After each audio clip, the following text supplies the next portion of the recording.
Nonverbal communication is an elaborate secret code that is written nowhere, known by none, and understood by all.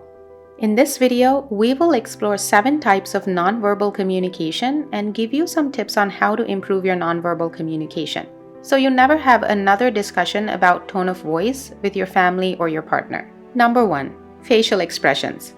Ever noticed how you can tell if something's bothering your partner just by looking at their face? That's the power of facial expressions. We're pretty good at figuring out exactly how someone is feeling through their facial expressions, nailing it about 8 or 9 times out of 10. The great thing about facial expressions is that they are universal.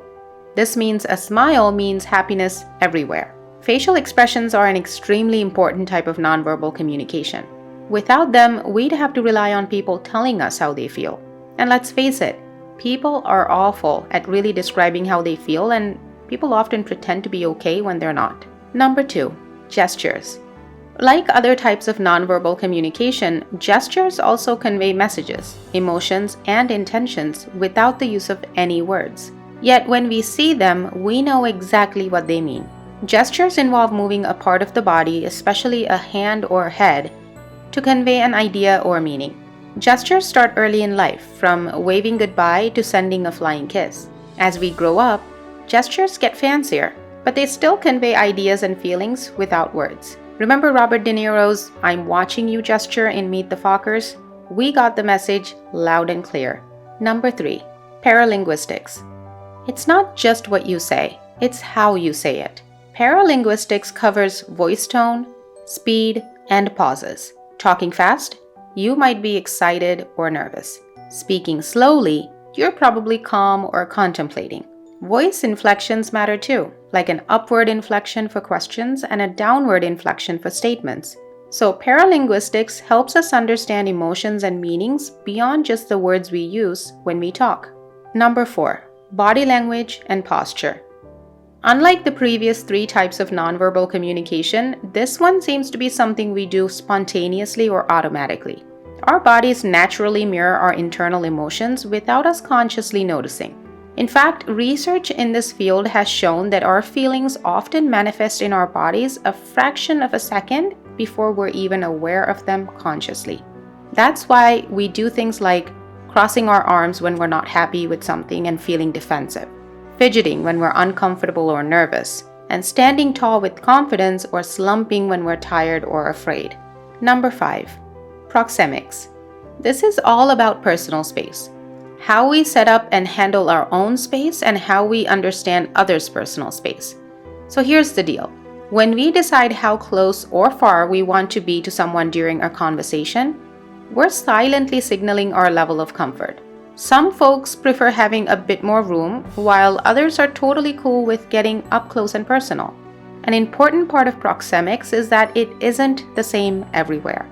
In Western cultures like in the US and the UK, we tend to like a bit more space, giving our personal bubble some room to breathe. Over in Eastern cultures like those in Asia, it's often a cozier scene with folks getting closer together without anyone feeling like they're intruding. Number 6. Eye gaze. Have you ever had that feeling that someone looked at you the wrong way? This is because eye gaze is a form of nonverbal communication that involves conveying information, emotions, or intentions through your gaze. Eyes reveal a lot about how we feel. When we look at someone, our gaze can tell them if we're interested, if we're confident, or even if we're attracted to them. If we look away, it might mean we're shy, uncomfortable, or that we're showing respect. Also, where we look shows what we're paying attention to. If we look at something carefully, it means we're focused on it. If we look away or avoid eye contact, that could mean we're not being truthful, or we're uncomfortable. The eyes are truly the windows to the soul. Number 7. Hepatics. We also often communicate through touch. Think of the last time you laid your hand on someone's shoulder as a way to encourage them or to show them support and care. When we hug someone to show we care or shake hands to say hello. Touch can express feelings like comfort or support, and it's a way to connect with people around us. But it's important to remember that not everyone likes the same kind of touch. So we should always ask before hugging or touching someone. Hepatics is a way to make our interactions more meaningful and show we care. but we need to be more respectful of how others feel about it. So, this is the part you've been waiting for all along. Maybe you're someone who struggles with tone, or you just want to do more to improve your nonverbal communication. Here are 3 tips you can try to improve your nonverbal communication. Tip number 1. Be mindful of your own actions. Pay careful attention to how you behave when you're happy or when you're upset. Also, think about how your tone of voice is dictated by how you feel internally. If you find that when you're upset your tone of voice is negative or harsh, try to actively adjust your tone or take a pause before speaking. Tip number 2. Study the people around you. Think of someone you know who is a great nonverbal communicator. Maybe they're the type of person who's always calm, composed, and confident and have a great poker face no matter what. Study them. Pay close attention to their facial expressions, the type of gestures they use, and how they use eye gaze. This can help you identify things you want to adopt and use to improve your own nonverbal communication, like using a genuine and relaxed smile to show self-confidence and ease. Tip number 3. Look for contradictory nonverbal signals. Do you ever look away when you say things are okay, or nod without really listening? These actions show that you might be feeling something, but you're not quite ready to talk about it yet.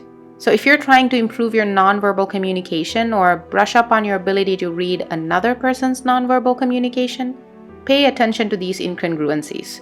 Human beings communicate both verbally and nonverbally, which makes communication pretty complex.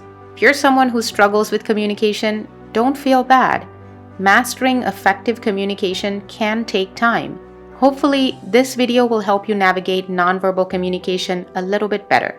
So give this video a like and subscribe to the channel if you want to watch more content like this. And please feel free to leave a comment below and let us know your thoughts on this video. As always, don't forget to spread loving kindness to all beings around you and be the change you want to see in the world. Thank you. See you next time.